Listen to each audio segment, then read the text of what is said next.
خطبہ نمبر 170۔ آپ علیہ السلام کا ارشاد گرامی، دلیل قائم ہو جانے کے بعد حق کے اتباع کے سلسلے میں۔ بسم اللہ الرحمن الرحیم۔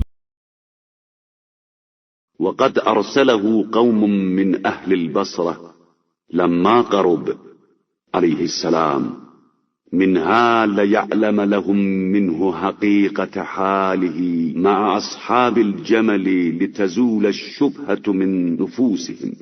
جب اہل بصرہ نے بعض افراد کو اس غرض سے بھیجا کہ اہل جمل کے بارے میں حضرت علیہ السلام کے موقف کو دریافت کریں تاکہ کسی طرح کا شبہ باقی نہ رہ جائے، تو آپ علیہ السلام نے جملہ امور کی مکمل وضاحت فرمائی تاکہ واضح ہو جائے کہ آپ علیہ السلام حق پر ہیں۔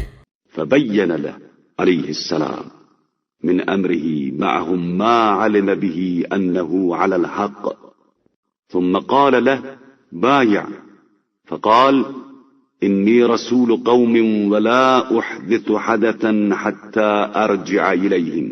اس کے بعد فرمایا کہ جب حق واضح ہو گیا تو میرے ہاتھ پر بیعت کر لو۔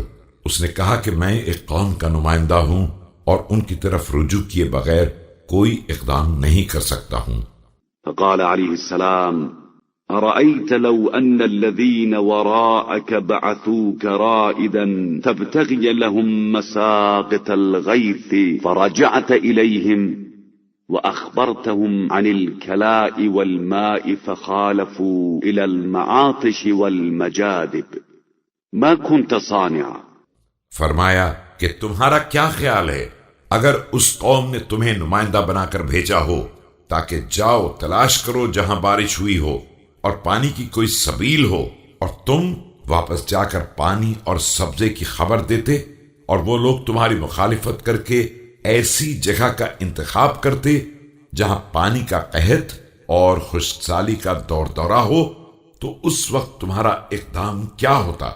قال كنت تاركهم ومخالفهم إلى الكلاء والماء، فقال عليه السلام فامدد إذن يدك۔ اس نے کہا کہ میں انہیں چھوڑ کر آبودانے کی طرف چلا جاتا۔ فرمایا پھر اب ہاتھ بڑھاؤ اور بیعت کر لو کہ چشمہ ہدایت تو مل گیا ہے۔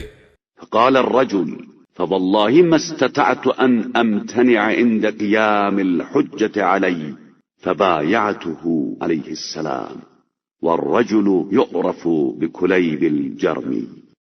اس نے کہا کہ اب حجت تمام ہو چکی ہے اور میرے پاس انکار کا کوئی جواز نہیں رہ گیا ہے، اور یہ کہہ کر حضرت علیہ السلام کے دست حق پرست پر بیعت کر لی۔ تاریخ میں اس شخص کو کلیب جرمی کے نام سے یاد کیا جاتا ہے۔